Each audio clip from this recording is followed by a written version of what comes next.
Born in Cleveland, raised a hillbilly. What's your story? Welcome to the Hillbilly Justice on the School Bus podcast. Here's your host, Sarah Blossom Ware.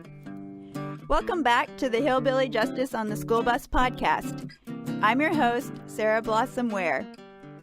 Today I'm going to be reading the chapter, Getting Churched. The Ozarks are smack dab in the middle of the Bible Belt of the South, where religion is not optional but required. There was never a question of if you went to church, but where you went to church. George and I were both christened as babies at St. Vitus Catholic Church in Cleveland, but there were no Catholic churches anywhere near our Baptist mountain in Arkansas. Our neighbors, the Emersons, were members of Little Elm Missionary Baptist Church in Farmington, which was about half an hour's drive away towards Fayetteville. Mrs. Emerson invited us to go to church incessantly as part of her Christian duty. My parents finally caved in, and we eventually began attending fairly regularly. We were churched 3 times a week, twice on Sundays and once on Wednesday nights. Sundays were completely consumed with church. We went Sunday mornings from 10 a.m. to noon, then went home and ate lunch, then napped, and then returned to church for the Sunday evening service. Wednesday evening services were necessary to jog people back to the truth after backsliding halfway through the week. Most of the members at Little Elm were wealthy, at least relatively speaking. Many of them farmed cattle or chickens. We sang Southern gospel songs from pew hymnals, and there was a choir led by John Robert Hart. What a voice! Some Sundays were especially exciting when one member or a group of members from the congregation would be highlighted by being announced and coming up to sing a prepared special. My favorite specials were when John Robert would play the piano and sing with his son Wesley, who was my age, and his daughter Judy. Both John Robert and Wes are still quite sought-after musicians in the Prairie Grove, Fayetteville, and surrounding area. My sister Mary Jane was born 3 years after Henry and went under Granny's care after the standard 6 weeks. I mention this in the religion chapter because in Granny's eyes, Mary Jane was the chosen one. Her birth was akin to the birth of the baby Jesus himself, and she could sin not. In the eyes of George and me, she was Joseph, and we plotted ways to throw her into the pit. We once falsely accused Mary Jane of swearing on the school bus and convinced my mother to wash her mouth out with soap. But we weren't always malicious, at least not consciously.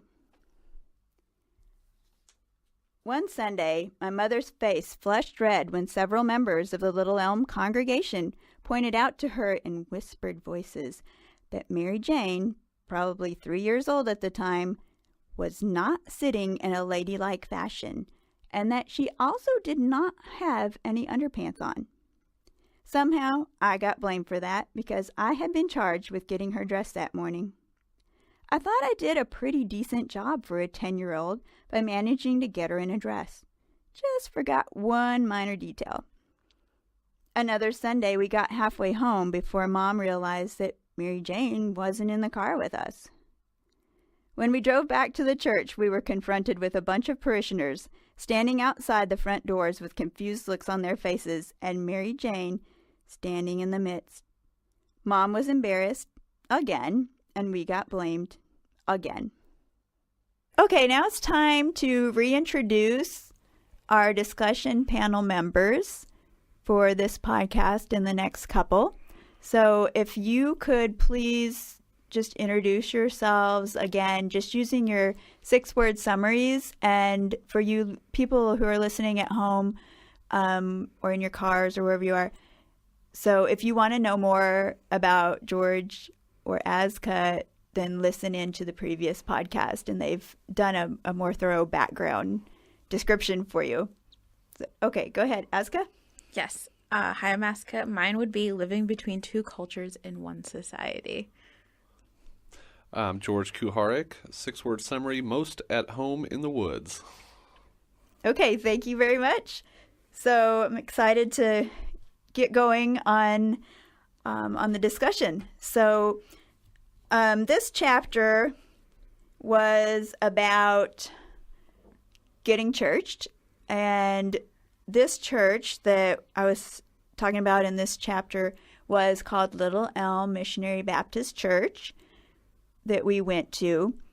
And so I'm wondering first for Azka. So these kind of podcasts are a little bit different because my brother George is here, and so we probably have the same or similar kind of background, obviously. So I have a little bit kind of different questions for Azka and George, but I mean, either any of you, either of you are welcome to jump in on any of them. But Azka, I am wondering, I've discussed in this chapter some of our weekly religious kind of traditions, going to church 3 times a week and things, what that was like with the specials and all that.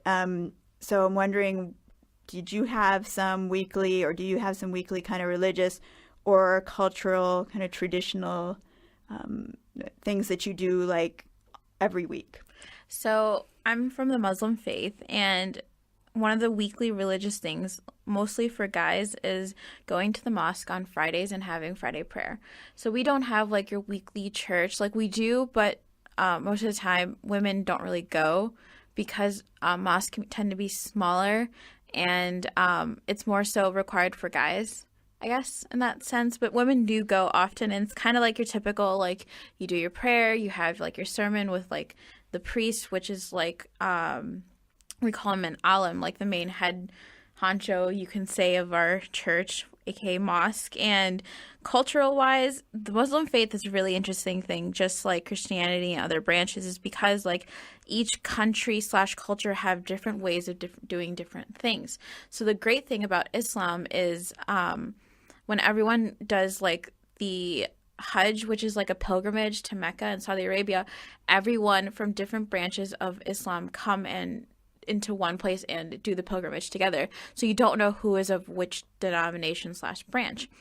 And so some cultural things that we do specifically is the way we talk and the way we dress. So most Arab countries, they tend to have like the longer burqas and the abayas, which is like the black, and then the hijabs. But whereas like Pakistani / Indian culture traditions are more like brighter colors, more what is it? More, I would say, more flamboyant way of dressing, I guess, because Arab cultures are more conservative, such as like Saudi Arabian, Omani, that sort of thing. So as when you get to like Pakistan and India, it's just kind of different, but in a sense you can relate. So I did a program where we had Middle Eastern students stay at Benedictine. Even though I was from Pakistan, I could relate to these students from Northern Africa and all over the Middle East, because we were all Muslim, but we had different outlooks on Islam. But there was like a common understanding, which was really cool because you don't really have that. Even, like, the culture was different, the languages and everything was different, but like the basis was the same. So I had them come to my house because we had Ramadan, which is like the month of fasting, and they came to my house, and they were from Arab countries, and like they just related and clicked with my family because they were like, oh, this is so cool. You have us at our house. We're in a different country. And it was just really nice to see them enjoy, like, the different culture, I guess, because we have these dishes that have different variations. So, like, it's like a fried piece of dough with, like, meat stuffed in it, and we call it samosas. But in different countries, they call it sambosa and all other ways, and they have different ways of preparing it, but in the end they could recognize it and they could relate to it, which is, I thought it was like the coolest thing ever. I had a similar experience in the Netherlands when I was there. So we were a part of a international Christian fellowship, but it was similar because it was really neat to know that like people were from France, they were from like all over the world, but you had something common, like your common belief system, sort of. I mean, they're different, like you were saying, different ideas, but it was actually, I mean, I don't know if you felt kind of in awe. I mean, that's what I was like, wow, this is pretty neat, like everybody's at our house and like there's kind of the same, a basis going on, but from all over the world, just like you were saying, I think. But yeah, it was really neat too. Samosas are delicious. I don't know. I've not had that. Yeah, no, it's funny because just like the integration of cultures, especially like in the Chicago area, there's such a huge integration of like Pakistani Indian culture that you don't tend to see, but it's there. And you don't wear the head covering, people can't see that, but I know I've never seen you in any kind of a head covering or a headdress. So is that not typical also of your family, or does your mother do that? That's the thing. Like, my mom doesn't, but when she does, like, her prayers and stuff, you're supposed to read your prayers 5 times a day, and she does it around the house. For me, I don't know. I just never was comfortable with it, I guess, but you can do it, and a lot of girls, especially on our campus at Benedictine, do. A lot. And for me, I just thought, I don't know yet. I was just, for me, like, I'm more, like, I'm not that conservative. I'm not that liberal. I'm kind of in between, kind of, like, trying to understand everything. That outlook. Okay. Yeah. So, George, you can definitely jump in on that, but I also have a kind of alternate question for you regarding Little Elm. Do you have a favorite memory of Little Elm? So, yeah, several memories of Little Elm. One important lesson I recall learning at Little Elm, which wasn't exactly church related, but more life in general related. So they had, if you walked all the way to the back of Little Elm, there was a little library back there. I don't know if you recall that or not. Oh, yeah, sort of. Yeah. So I was back there doing some work with the Emerson brothers, and a fist fight broke out between them. And it was pretty intense. I mean, these were, high school age older brothers that were just going at it, wailing on each other. And I was probably 10 years old, somewhere around that age. And I ran out, so scared. I ran out and immediately went and found an adult and told him what was going on. And they went and broke up the fight. And it's no big deal. And afterwards, they got me over. The Emerson brothers grabbed me and pulled me over to the side and said, "Why did you do that?" And I was like, "You guys were fighting each other. I was afraid you were going to hurt each other." And they said, "No, that's what we do sometimes. We work it out, and you don't ever go to adults on something like that." And that's the day I learned not to be a rat. Church is good for that, right? It's true. Okay, yeah. Well, I don't remember that one. That's a good one. Yeah, that's probably because I never told you, because I learned my lesson after that. Yeah, you didn't tell. Yeah. That's with brothers all around. My brothers fight all the time. My parents, I'd be like, "Oh no, they're doing that." They're like, "Oh, they're just doing their thing." Yeah, basically. It happens. Part of life. Well,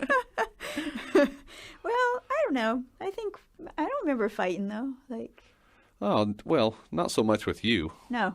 Brothers, though. Oh, you and Henry. Oh, yeah. You scrapped a little. Oh, for sure. My little brother's a wrestler, so it happens a lot. And it was like 3 a.m. And next thing I know, my brothers were putting each other in headlocks in the kitchen, and I'm like, "What is going on?" Like, my older brother's 20, like almost 22, and like my little brother's almost 18, and like they act like they're 5, and like, oh, it's just crazy. See, my daughter's an only child, so that's probably why she fights with me a lot. She punches George all the time. She'll like go up in a loving way, wail on him hard. Yeah. Okay, so here's another line. We had a situation where we left the church. We got halfway home, which was far. I mean, it was like 20-30 minute drive, and my mom's like, "Where's Mary Jane?" We're like, she's not in the car. Like, I don't know, like, whatever. She's not my kid. And anyway, Mom was like freaking out. Obviously, she's like, "How could you guys let me like leave her behind?" We're like, "Well, you're the mom, whatever. Like, we don't really like her." Do now. So, and that was pre-cell phone, so yeah, that was pre-cell. Like, yeah, that's the context of this too. Is like there was no way for her to call anyone immediately and be like, "Is she there at the church?" So like we had to drive another 10-15 minutes back to the church. And anyway, so my mom actually left Mary Jane there, but we got blamed somehow. We were supposed to have tipped her off, which I get. Like, I mean, I'd probably be upset with my girls too. But so the question here is, Azka, have your parents ever accidentally left you somewhere. Yes, they have. Parents do that. Yeah, it was the worst feeling ever. My parents were supposed to pick me up after school, and my mom specifically, and she came home from work and she thought I was in my room the whole time. And I'm like there at school, and school ended at like 2:00. It was like 4:00, and I'm like freaking out. This was a long time ago, so like pre-cell phones and stuff, and like the offices are closed and all of that, and I'm like freaking out. I'm like, where's my mom? Like, where is she? And both of my brothers knew I wasn't home. They didn't care. They were like, I don't know where she is. Who cares? And like, mom was like, oh, she's probably upstairs, like that. And now I'm like freaking out, like standing outside waiting for my mom. And like this lady comes and she's like, oh, are you okay? I'm like, I'm waiting for my mom. So like she takes me inside like to the phones and stuff. And like I call my house, and my mom finally comes. She's like, I thought you were at home. I'm like, Mom, no, I'm not at home. And she was so mad at my brothers because they didn't say anything. And we were young, so it wasn't like I was older and it's normal for us to be out, you know? But it was so bad. Because so how old were you? I was, I think, like 11 or 10. I was really young, and she was so mad at them. And she's like, oh, I'm so sorry. I was crying. I was so mad. Because it's like the feeling of being left behind sucks. So I relate to Mary Jane for her. So, George, have you ever left Ella somewhere? No.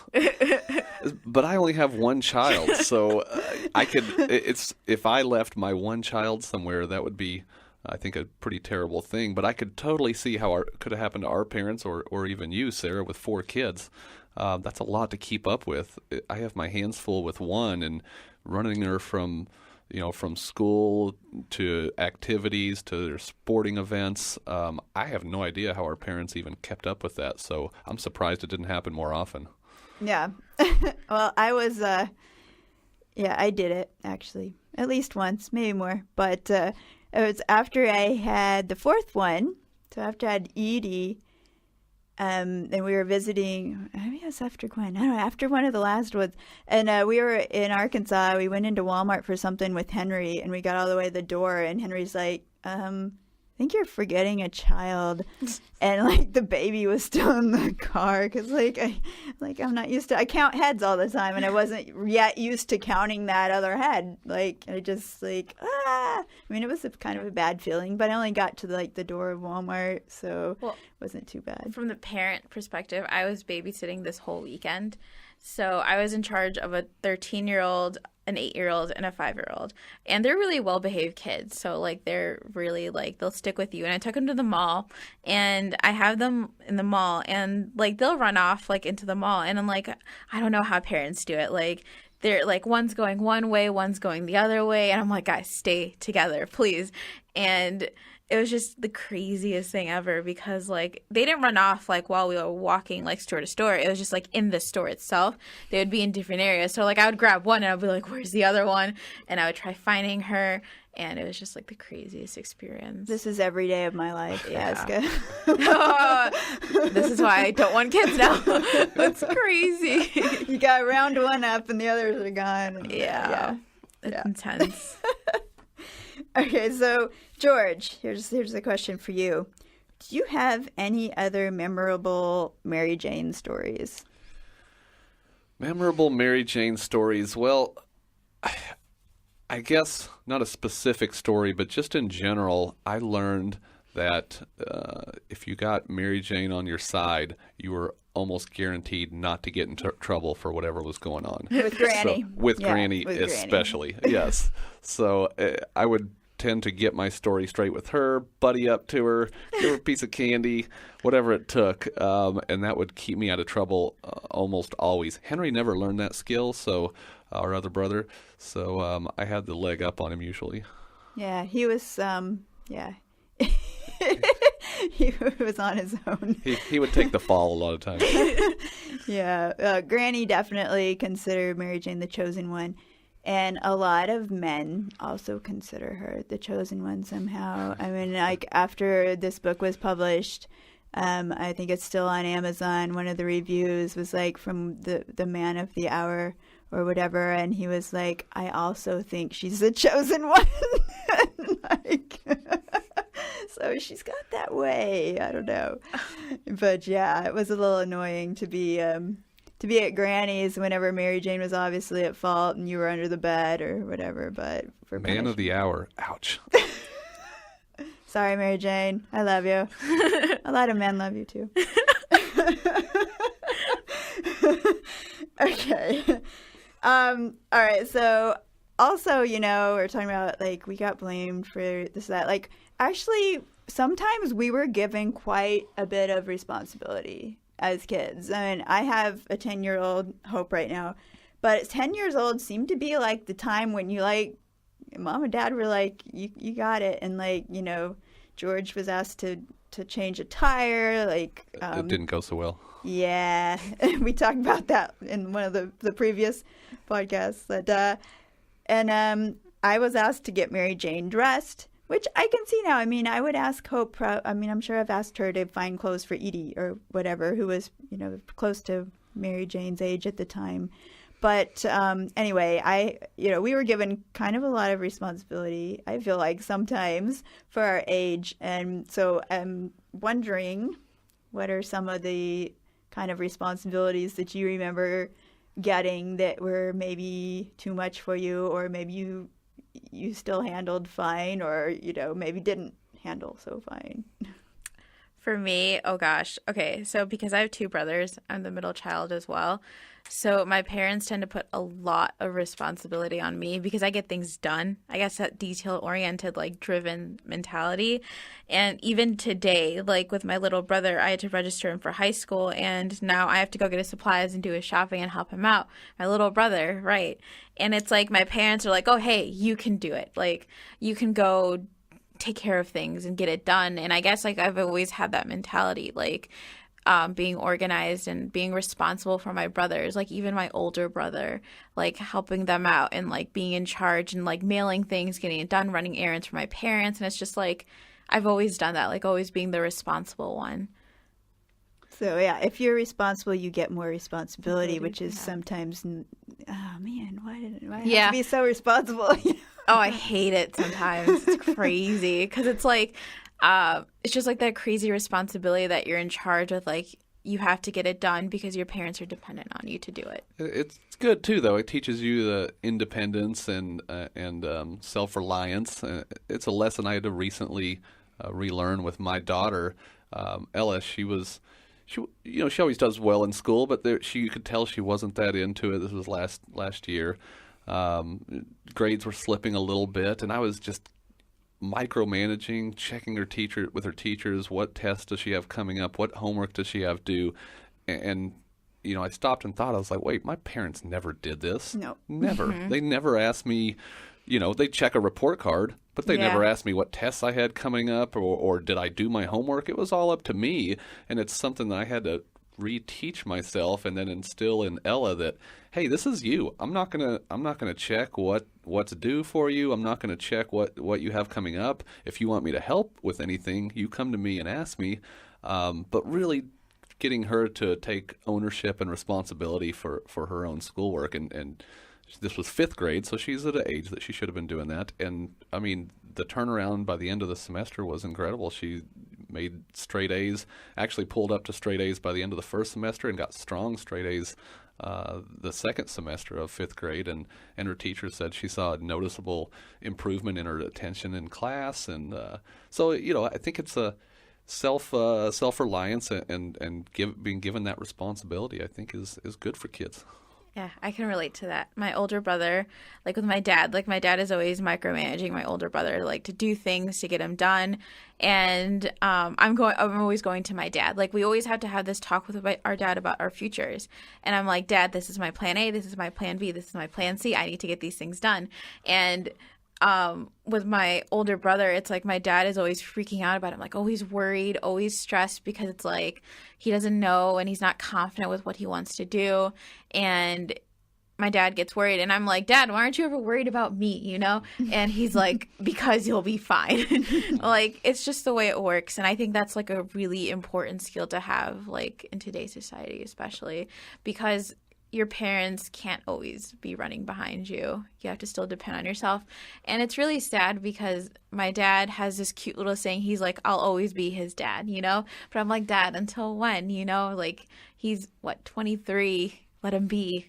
Yeah, for like your that. brother. Mm-hmm. So how often do you have to have these talks about your future with your dad? It was a couple times. He was like, what did you want to do? And I'm like, Dad, I wanted to go into medicine. And he's like, are you sure? Like, straight up, are you sure? And I'm like, I don't know, Dad. I am sure, but it's a hard process. And he's like, okay, if it doesn't happen, his mentality, he's a very practical person. So he's like, if plan A doesn't happen, you move to plan C. And he's like, if you don't get into medical school, you can always do something else, you know, go into teaching, get a master's, go to grad school, that sort of thing. But with my older brother doesn't express like what he wants, I guess. So he's more in a confused state. But for me, it's like I don't want to waste time and kind of like go from A to B to C. And my little brother's the same way. So my dad's like micromanaging him now. Mm-hmm. And it's just crazy because I'm like, Dad, I need to do this, this, and this. And he's like, okay. That sort of thing. But those talks are really helpful to kind of like see and like kind of gauge your future, especially. But I just wish it happened at a younger age, I guess, not when I was like 21. But I think that's also a good thing is like if your parents are instilling like, don't worry about it, try really hard, but if it doesn't work out, there's another way. Yeah. Because some parents, I know I have students at Benedictine especially, that their parents are like, no, That's you're the going only to path. medical school. That's it. You're going to disgrace me. I mean, I've heard stories like that, really. Yeah. And that is really sad. You know, for That's me, really sad. like, I want to achieve high, I guess. But I know whatever I do, I'll do it fine. And my dad has that confidence in me. Like, he wants me to go to medical school and become a doctor, but he knows whatever I choose to do, it'll be fine. Like, he always says, oh, I'll know you'll get in, you know? And I'm like, okay, thanks, Dad. Like, where he's like, work hard, do this, do that. And I can relate to those kids. And the thing is, like, it has, like, a really bad effect on them because they don't want to be doctors. And like the thing is, like, the concept with doctors is like there's a raising number of doctor unsatisfaction. You know, a lot of them are unsatisfied because they have to work so hard through medical school. Either they flunk out. So it's like it's okay to do what you want, just work hard. And I think that's really important. Yeah. Especially at Benedictine with those kids. I actually had a student who told me that he promised his dad on his deathbed that he would go to medical school. And I was like, oh, man, that's so no bad. pressure. So sad. No pressure, indeed. Yeah. Honestly, when my dad told me it's okay if you don't get in, it was like, it was the biggest thing to go like that. Like, I work hard and I try my best, but I'm not like freaking out. Like, you freak out, but it's not like, what am I going to do with my life freaking out? It's like, I don't get in, I move on, that sort of thing. Okay. Well, so I will, again, open it up to kind of, is there something else like I didn't ask or you wanted to kind of say about this topic? We also have another religion chapter coming up in the next podcast, so we can hit on some more kind of general things like that. But any closing remarks? I would just say it's really fun to hear about how you interacted with your siblings, and it's still applicable today. Even so, the thing is, like, sibling relationships, parent relationships don't really change if you think about it. Your parents will always be your parents. Your siblings, your crazy brothers will always be crazy brothers. I think that's the greatest thing ever. Yep. Yeah, you agree? Yeah, I agree. I'm good. Thanks. Okay. All right. So thank you for listening to the Hillbilly Justice on the School Bus podcast. Tune in next time to hear about the time my dad decided to try his hand at preaching. Until then, dream big and have fun.